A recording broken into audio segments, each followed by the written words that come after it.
You're listening to the County Line Podcast, a production of the Tulsa County Board of County Commissioners. All right, welcome to the Tulsa County Line. This is District 2's second podcast, and we have a very special guest today. My name is Lonnie Sims. I'm the County Commissioner for District 2.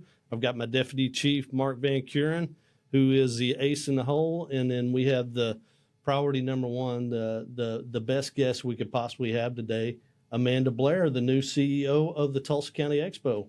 Thank you. I'm so happy to be here. Well, we are very excited to have you. Congratulations. Thank you. On, I know it was a long search. I think we had something like 80 applicants. We nailed it down to like 50. I think that were really qualified, but you really rose to the top of that.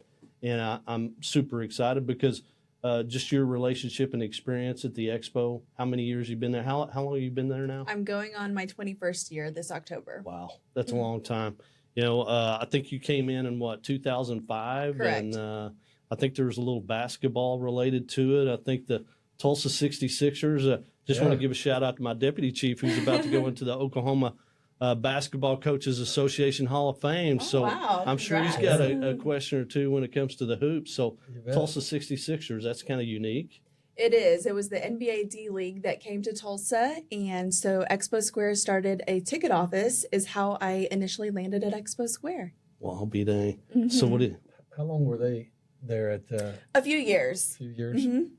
I saw a few of the games, you know, and I know that you have an athletic background. I do. And haven't been a basketball coach, so that was something that was very interesting about you. And you have can you tell us a little bit about that? Yes, I actually definitely attribute a lot of my career and my mindset and how I pursue things due to gymnastics. I was in competitive gymnastics. I started whenever I was 3 years old and did it till I was about 16, 17 years old. So I competed all over the country. I had a great team, and we just had a unique situation. Gymnastics is very competitive and a lot of intense workouts and very effort. Intense.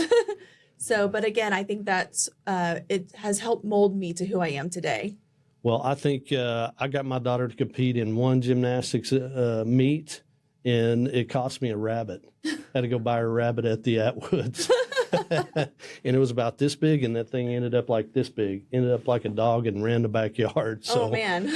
When they say fighting rabbits, those guys can get after it. Tulsa 66. So that was really when the Thunder, was that when the Thunder was getting rolling yet, or was that still when it was New Orleans? It was still the other team, and I feel like a Hornets. Yeah, that's Charlotte it. Hornet Association. Yep. Mm-hmm. Yep. Very cool. Well, that's awesome that you kind of came in on the ground level. Things have definitely changed at the Expo, and I know your position changed throughout that period. I believe you entered operating the Tulsa State Fair.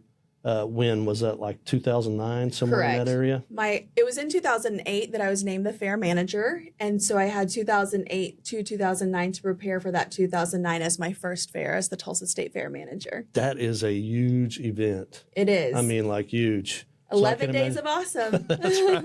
Well, and the background may not be 11 days awesome. It's like, what, 340 whatever days of just scrambling and probably high pressure. And I think that's something that spoke to your experience too, is just your grace in the midst of, pressure. And when you have that caliber of event, and that's not the only one. I mean, how many events do we have out the Expo on a yearly basis? On an annual basis, we have over 250 plus events, and we're definitely busy. Every week we build a new city. Kudos and hats off to our maintenance team. It's a lot of turnovers that we execute. It's a lot of expectation to get those turnovers going. And our maintenance team, I always say your maintenance team can make you or break you. And I have the utmost respect for all of those individuals on those teams because, again, it's a lot of pressure to turn over from event to event. Well, and speaking of that, something that was fascinating me is just the dirt. What's the dirt with the Expo? We have several different types of dirt. A lot of people think dirt is dirt, and it's not. There's different consistencies. So we have arena dirt, we have BMX dirt, and we have chili bowl dirt. And again, just all the different types for all the different applications. Now, where do they store it? I hear that. That's probably one of the questions I get. Okay, we've got so much dirt, there's only so much room out there. Where do we store all the dirt at? Exactly. We always need more real estate at Expo Square for sure, but we also have a property down the road, and we call that the 9.9. It's 9.9 acres. All right. Where we store, different equipment as well as dirt. Well, very good. That's kind of a different kind of question.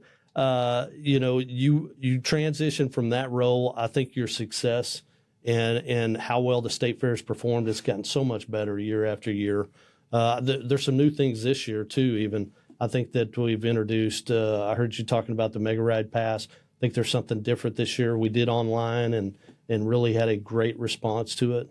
Yes, so we just had our first on sale over Memorial Day weekend where we announced the special Golden Mega Ride Pass. Right. So that is a brand new product we're offering for this year's fair.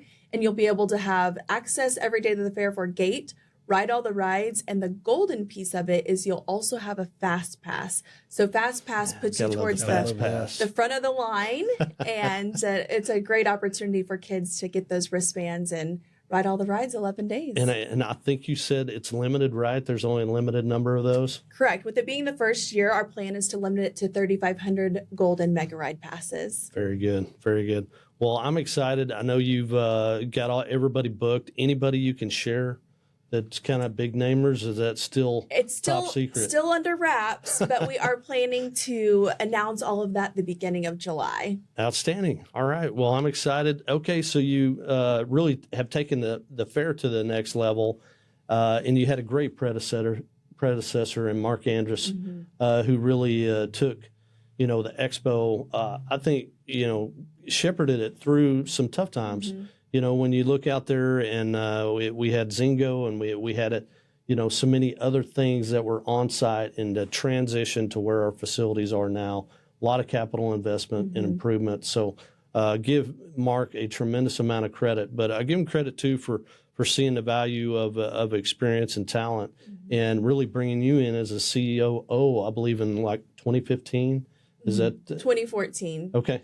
As the COO, and it's given me a great, overview of the facility. And so I think that's what has given me an edge is coming up through the facility. I've been in so many different departments. I know what each team is going through and can get hands-on with them and understand, the difficulties and challenges that they're facing. And I think that that's just such a great opportunity to, again, raise the level of our talent and just the information I get helps me make better decisions.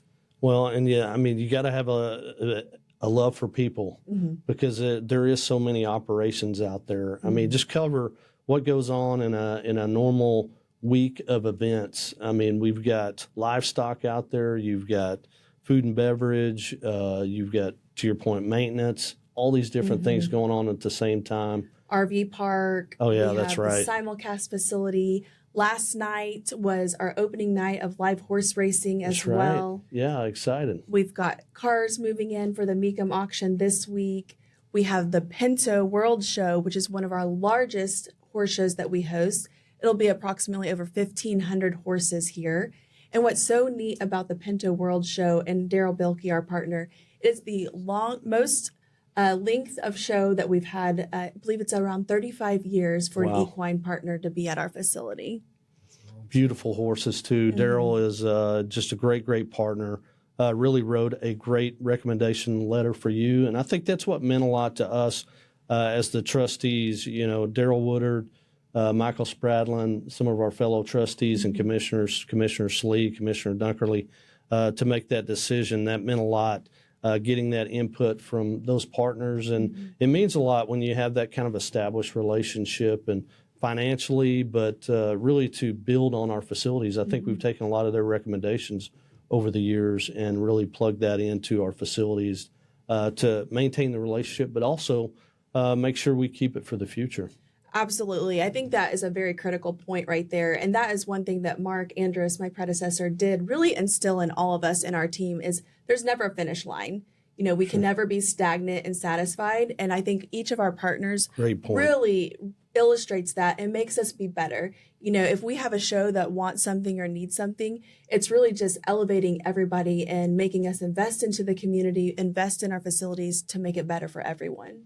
Agree. And I think you do a great job with the people, too, the constituents who are coming through, the fair goers, getting their feedback. I know the food changes every year, and that gets a lot of attention. I can't remember how much food, hot dogs, corn dogs were eaten last year. I remember seeing the statistics, but it's incredible. It's a lot of food, a lot of ice, a lot of beverage products, a lot of Pepsi. Oh, yeah. Bottles of water. Just the economic impact of the 11 Days of Awesome alone is over $50 million. Wow. And the other thing that people don't really realize about the Tulsa State Fair is how much we give back. And it just in discussion on the scholarship piece, it's over $500,000 that we invest back into our 4-H and FFA youth in the state of Oklahoma. And that's a good point, too, because we really do get caught up in kind of the fair ride piece of it. But really, it's the core mission of the fair is to really bring, the farm community together with the metro community and all kids and expose them to a lot of different types of animals, a lot of different types of trades and industries. And that was kind of the core mission of the fair back in the day. And I think we've done a really good job of kind of preserving that. And it speaks to those scholarships. Thank you. And it definitely still is a huge part of the fair, the equine agriculture. And really we're about, teaching people where their food comes from. So we've got a lot of educational aspects of the fair as well. You can also see animals be born at the birthing center. Right. And we do surgical procedures as well and do spay and neuters on dogs. Wow. You can I don't see think I ever everything at got the that fair. deep. That is surgery. And there's ostriches out there, too, because I remember one year Laney got pecked in the head by an ostrich. Oh, boy. And I was like, okay, I don't think I'll put the birthing center right next to where the ostrich is, because the ostrich had it figured out. He'd sit in the back corner and wait for you to get close enough, and then come over and give you a nice little rap on the head. Luckily, she had a hat on. We got a good laugh at it, and you can see we still remember it. But that's what the fair does. It exposes you to very unique things, and it's always awesome to see the kids and their reaction, and just have always loved it. Tulsa State Fair has done a tremendous job. What's the future? There's a lot of unique things out there. I know we've talked a little bit about, where are we going? What's the next big thing? You mentioned a lot about having a really 365 mentality out there where we have something going on and really keep people coming back to the expo 365 a year. So speak to that, kind of what you see the future. Yeah, no, I think that Expo Square is really positioned and poised to continue to grow. And, going through COVID and living through those times, one of my main things is to make sure that we have revenue streams that are not always dependent on the event revenue. And so I would love to see development on some of the land that we have. We've also, as you know, talked a little bit about maybe a gas station or two. I think that would be necessary. Maybe even natural gas for you, Deputy Chief. CNG, the wave of the future. He is a CNG driver, and it's always interesting to figure out where all the CNG gas pumps are around there. Don't want to run out. You do not want to run out. So I'm sure it's a lot of what the electrical vehicles experience driving around. Is there going to be a CNG pump out at the fair? We're open to everything. Okay. I think what we need to do first is analyze the property, get some feedback from our community as well. And I know you've got some ideas about an entertainment district. And sphere, mini sphere. To me, that's kind of the future. It really is so interactive, what you see, these concert venues and things like that. And had the opportunity to go out to Las Vegas for my wife had a conference out there, got to tag along. We went and watched The Wizard of Oz, and I mean, it was incredible to kind of experience the whole interactive. I mean, leaves blowing, you're right in the middle of a tornado, and I can definitely see that franchised or spread around the country, a venue like that. But it does seem like that's the future, kind of these interactive rides. I think we talked about Disney has a soaring ride where it feels like you're in a hang glider and you're flying through the mountains and the beach, and just really amazing. So I could definitely see that being a great draw and value here. But I just read where they actually opened a new soaring last week, I believe. Is that right? There you go. So here it comes. That's usually the way it is.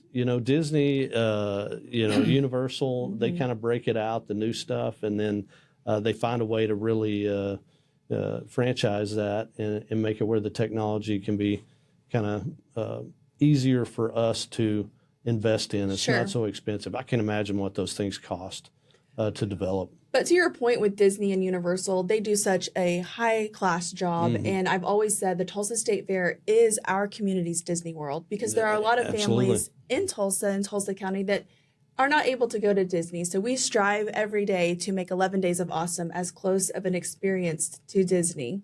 I'm excited for the future. too. We do have ground that we can develop and expand. We do have great partnerships with these different events that we have throughout the year. Something for everybody. It seems like, like we've got the car auction this weekend, Right. but we have the Pinto World show. We have the Arabians. Any kind of new events that we've been chasing for a while that maybe we're getting close? The new event that I was really excited about this year that we just got was the basketball event. And that was fantastic. What was that, Next or NXT? NXT Pro. Yeah. And it was a college recruiting basketball event. So I think, we're really just on the surface level of getting some really large youth events. And so that's what we're striving to go after. And with our great partners at the Tulsa Sports Commission and Visit Tulsa, we've got a great relationship with them, and we all work together to bring events to our community. Well, and I think volleyball, how many volleyball courts did they get in there? I believe it was 54. Holy A cow. lot. What about so basketball the same? then? Yeah, It's very pretty similar. close. Yeah. Yeah, I mean, what is the total span of the expo? 400,000 square feet of clear span space. So it's one of the largest clear Wow. span structures in the world. That's amazing. Great facility, great opportunity for Tulsa to continue.